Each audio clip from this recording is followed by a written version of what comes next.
डर, खौफ और दर्द ये वो चीजें हैं जो इंसान का पीछा कभी नहीं छोड़ती, चाहे इनसे कितना भी भाग लो। इंसान इनसे जितना ज्यादा भागता है ये उतना ही ज्यादा उसका पीछा करती हैं। लेकिन जो लोग इन्हें अपना लेते हैं और इन्हें गले लगा लेते हैं तो ये उन्हें इतना ताकतवर बना देता है कि कोई फिर सोच भी नहीं सकता और कोई उन्हें फिर रोक भी नहीं सकता। जी हाँ, आज हम बात करने वाले हैं ऐसे ही दो कैरेक्टर्स के बारे में जो हैं बैटमैन एंड राइडन। और इन दोनों के बीच में जो मुझे सिमिलैरिटीज मिली है ना, उन्हें देखने के बाद तुम खुद कह दोगे कि दोनों भाई भाई हैं। तो आओ यार, काफी ही दिनों के बाद हम अपनी मरी हुई सीरीज को जिंदा करते हैं, जिस सीरीज का नाम है दे आर लाइक ब्रदर्स। तो सबसे पहली सिमिलरिटी जो इन दोनों के बीच में आती है ना, वो है they don't have fear of death. दोनों को ही मौत से डर नहीं लगता। जी हाँ, जहां पर हम बैटमैन को देखते हैं कि वो कभी भी मरने से तो डरा ही नहीं। इनजस्टिस कॉमिक सीरीज में जहां लिटरली भगवान जितनी ताकत उसके सामने खड़ी थी ना, सुपरमैन, उसने उससे लड़ना कभी नहीं छोड़ा जब तक उसने सुपरमैन को किसी न किसी तरीके से हरा नहीं दिया। तो इसी चीज से तुम अंदाजा लगा सकते हो। और भी कई सारे मौके हुए हैं जहां बैटमैन ने खुद की जान को खतरे में डाल करके लोगों की जान बचाना प्रेफर किया है। बैटमैन आर्कम सिटी गेम में भी हम देखते हैं कि जब जोकर उसे जो है एक वायरस से जो है इन्फेक्ट कर देता है, जिससे कि वो बैटमैन जो था वो धीरे धीरे मरना चालू हो जाता है। लेकिन वहां पर भी बैटमैन कहता है कि मैं इससे अच्छा मरना पसंद करूंगा जिससे अच्छा कि इलाज ढूंढना, क्योंकि अगर बैटमैन इलाज ढूंढ देता तो जोकर भी जो है वहां पर बच जाता। इसलिए बैटमैन सीधे सीधे बोल देता है, ठीक है मैं मरना पसंद करूंगा लेकिन साथ में तू भी मरेगा। लेकिन उसे क्यों ढूंढना क्यों पड़ता है? क्योंकि और भी लोग उस चीज से इन्फेक्ट हो जाते हैं। उनको बचाने के लिए बैटमैन क्यों ढूंढता है, खुद को बचाने के लिए नहीं। तो इस चीज से तुम अंदाजा लगा सकते हो कि कुछ भी अच्छा करने के लिए बैटमैन मरने से तो कम पीछे नहीं हटने वाला। और इधर अगर हम बात करें राइडन की, तो भाई साहब ये तो ना जाने किस मिट्टी का बना है। जब हम मेटल गियर राइजिंग रिवेंजेंस गेम में देखते हैं कि इसको जो है दर्द वगैरह जब तक महसूस नहीं हो रहे होते हैं तो अपने फुल पोटेंशियल पर ही लड़ ही नहीं पाता है। लेकिन जैसे ही इसके जो पेन इनहिबिटर्स जो होते हैं उन्हें बंद किया जाता है, इसे दर्द महसूस होना शुरू होता है, उसके बाद ये बीस्ट मोड में चला जाता है लिटरली। फिर ये किसी से नहीं रुकता। इसको हमने देखा है कि आसमान में हेलीकॉप्टर से डायरेक्ट लड़ रहा है भाई साहब, एयरप्लेन से, फाइटर जेट से, आसमान में। इसे ये खबर नहीं है कि मैं यहाँ से गिरा तो मेरा क्या ही होगा। ये गेम के एंड में आर्मस्ट्रॉन्ग जो कि इससे कहीं गुना ज्यादा पावरफुल था और उससे लड़े जा रहा था। आर्मस्ट्रॉन्ग इससे बोल रहा था कि मत लड़, मर जाएगा मर जाएगा, ऐसे कई बार समझाने की कोशिश करता है। लेकिन राइडन जिद पे अड़ा हुआ था और एंड में आर्मस्ट्रॉन्ग को मार के ही पीछे हटता है। और उसे पीछे हटना बोले भी क्यों? क्योंकि अपने दुश्मन को तो उसने ढेर कर ही दिया। इसके सामने बहुत बड़ी बड़ी मशीनों ने इस पे हमला किया है, कई सारी मिसाइलों से हमला किया है, लेकिन ये पीछे नहीं हटा क्योंकि वो मौत से नहीं डरता। अगला पॉइंट जो आता है वो है they can do whatever it takes to make things right. अब सबसे पहले अगर हम इस पॉइंट पे बैटमैन के बारे में अगर हम बात करें तो तुम लोग देखोगे कि बैटमैन किसी भी चीज से रुकता ही नहीं है। हाँ, जहां इनजस्टिस कॉमिक सीरीज में बैटमैन ने नॉर्मल हीरोज से सुपरमैन को रोकने की कोशिश की, जब सुपरमैन करप्ट हो चुका था, उसने एलियंस की मदद ली, उसने भगवानों की मदद ली, उसने जादूगरों की मदद ली, उसने दूसरे प्लेनेट के सुपर हीरोज की मदद ली, लेकिन उसने सुपरमैन को रोका। 5-6 सालों तक फेल होने के बावजूद उसने रोका क्योंकि चीजें सही नहीं जा रही थी। और उसने जब सब कुछ ठीक कर दिया तभी वो शांत बैठा था। बैटमैन आर्कम सीरीज में हम देखते हैं, आर्कम ओरिजिन्स गेम में, जहां 8 असैसिन बैटमैन के पीछे पड़ जाते हैं उसे मारने के लिए। उसे जोकर को भी रोकना था, उन 8 असैसिन्स को भी रोकना था, उसके शरीर में जो है जहर इंजेक्ट कर दिया गया था उसको भी रोकना था, जिससे कि वो मर ना जाए सब कुछ ठीक करने से पहले। और ये सब उसने एक रात में किया था, लिटरली केवल 12 घंटों के अंदर अंदर उसने ये सब कर दिया था। तो वो पीछे नहीं हटता, वो चैलेंज देख कर पीछे नहीं हटता कि क्या है क्या नहीं है। उसे लग रहा है कि मुझे ये काम करना होगा चीजें संभालने के लिए, सुधारने के लिए, तो वो जरूर करेगा। इधर अगर हम राइडन के बारे में बात करें तो जी हाँ, वो भी कुछ भी करने के लिए तैयार रहता है, चाहे जो हो जाए। और इसका एक्सट्रीम एग्जांपल पता है तुम्हें कहाँ मिलेगा? मेटल गियर राइजिंग रिवेंजेंस गेम में, जहां पर एक जो एनिमी था ना, उसका एक छोटे से बच्चे के सर पे गन पॉइंट करके खड़ा होता है, और वो जब छोटा सा बच्चा उससे कह देता ना कि मेरी चिंता मत कर, उन सभी बच्चों को बचा जो दर्जनों भर बच्चे उधर फंसे हुए थे। राइडन उससे पूछता है कि क्या तू तैयार है रिस्क झेलने के लिए? बच्चा बोल देता है मैं तैयार हूँ। फिर भाई साहब उसे फर्क नहीं पड़ता कि वो गोली चलाएगा या नहीं चलाएगा, वो इतनी रफ्तार में उस सामने वाले को काटता है ना, लिटरली वो पलक नहीं झपका पाता। गोली चलाने की तो दूर है, वो पलक नहीं झपका पाता, इससे पहले वो उस बंदे को चीर के अलग कर देता है। Raiden, don't worry about me now. Quiet, pendejo! Surrender! I won't ask again. George, are you sure? I'm ready. Me life now so precious. Ting, what if we can take this skunt to hell with me? ¡Cállate!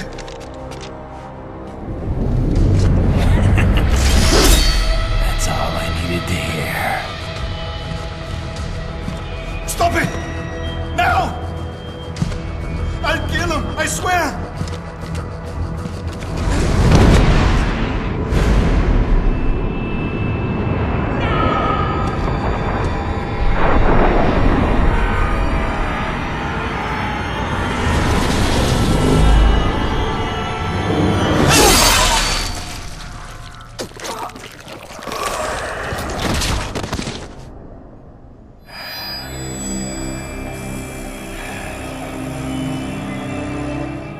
वो बात बेशक अलग है कि उस बच्चे का हाथ भी जो है उस हमले में काटा जा रहा है, लेकिन तुम ये चीज देख रहे हो कि उसने चीजों को ठीक करने के लिए किस हद तक गया था। उस बच्चे की जान को भी खतरे में उसने डाल दिया था। हालांकि उसे पता है कि उसकी रफ्तार इतनी तेज तो है कि ये पलक नहीं झपका पाएगा, इससे पहले मैं सामने वाले को काट दूंगा, लेकिन उसके पास वो क्लियर एंगल नहीं था कि मैं इसको मार सकूं। लेकिन जैसे ही वो जो छोटा बच्चा है वो कह देता है मेरी चिंता मत कर, तो क्योंकि उस छोटे बच्चे का जो है हाथ बीच में आ जाता है, तो वो उस हाथ के साथ ही उस सामने वाले दुश्मन को मार देता है। वो बात बेशक अलग है, वो उसके लिए एक साइबरनेटिक हाथ बनवा देता है, क्योंकि उसे मालूम था कि मेरा पूरा शरीर जो है जब साइबरनेटिक से बना हुआ है तो इसके लिए मैं हाथ तो दे ही सकता हूँ, दूसरा तो कोई दिक्कत वाली बात है नहीं, ये अपनी जिंदगी इस हाथ के साथ भी काट लेगा। और नॉर्मल हाथ से तो खैर बहुत ही अच्छा था वो हाथ। और इसके अलावा एक और एग्जांपल तुम्हें देखने के लिए मिलता है मेटल गियर 4 गेम में, जहाँ पर सॉलिड स्नेक जो है वहाँ पर घायल पड़ा होता है। राइडन का खुद एक हाथ कटा हुआ होता है, वो भी घायल होता है, लेकिन सॉलिड स्नेक को बचाने के लिए वो पूरी एक जाइगेंटिक सबमरीन को एक हाथ से रोकता है। उसे मालूम था कि मैं यहाँ पर मर सकता हूँ इस मशीन के नीचे, इस सबमरीन के नीचे दब करके, लेकिन फिर भी वो उसको एक हाथ के साथ ही रोकने के लिए चला जाता है, जबकि वो घायल होता है और उसे रोक भी देता है। तीसरी सिमिलरिटी जो उन दोनों के बीच में आती है वो है they never leave the path of truth. जी हाँ, वो दोनों ही सच्चाई का रास्ता नहीं छोड़ते। अब इसके लिए चाहे उन्हें किसी के भी खिलाफ क्यों ना लड़ना पड़े। जहाँ पर हमने बैटमैन को तो भाई साहब ना जाने क्या क्या करते हुए देखा है। वो सबसे पहले सुपरमैन के सामने खड़ा हो जाता है, वंडर वुमन के सामने खड़ा होते हुए हमने उसे देखा हुआ है।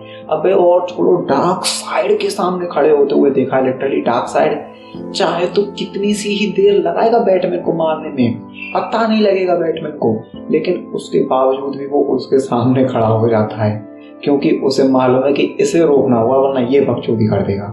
चाहे बैटमैन को किसी समाज के खिलाफ खड़ा होना हो, चाहे पूरी गवर्नमेंट या पूरी दुनिया के खिलाफ, वो पीछे नहीं हटता, क्योंकि वो हमेशा सच का साथ देगा। You want me to what? Turn yourself over into U.S. custody, along with the rest of us. Yeah, that makes sense. Okay. Meet us at the coordinates I'm sending first. We should all go over together. This is the single dumbest plan I've ever heard. If you're feeling guilty, clear your own name. Don't stand on the sidelines waiting for somebody else to do it. We've already voted. 5 in favor. 6. You have to come with us, Bruce. I don't have to do anything. I'm a part-timer, remember? Actually, he took it a lot better than I'd expected. और अगर तुम Batman के साथ हो तो तुम्हें इस चीज की चिंता करने की कोई जरूरत नहीं है कि तुम्हारे हाथ से कुछ गलत हो जाएगा। क्योंकि जब तक वो तुम्हारे साथ है तुम कुछ भी उल्टी सीधी हरकत कर ही नहीं सकती, क्योंकि वो हमेशा सच का साथ देगा। इधर अगर तुम राइडन को देखोगे तो वो सच की तह तक जाने के लिए कुछ भी कर सकता है।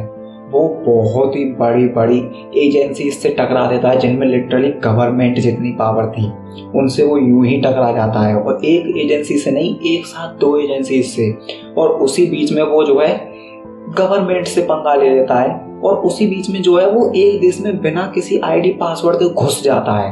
तो तुम समझ रहे हो कि अगर उन देशों की गवर्नमेंट उसे हंट करना शुरू करेंगी तो उसका क्या ही होगा। लेकिन वो इस चीज़ के बारे में परवाह करता ही नहीं, वो चीज़ों को बिल्कुल ही सही रखना चाहता है।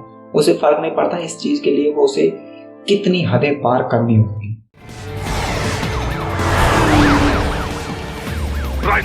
What is this, Kenya?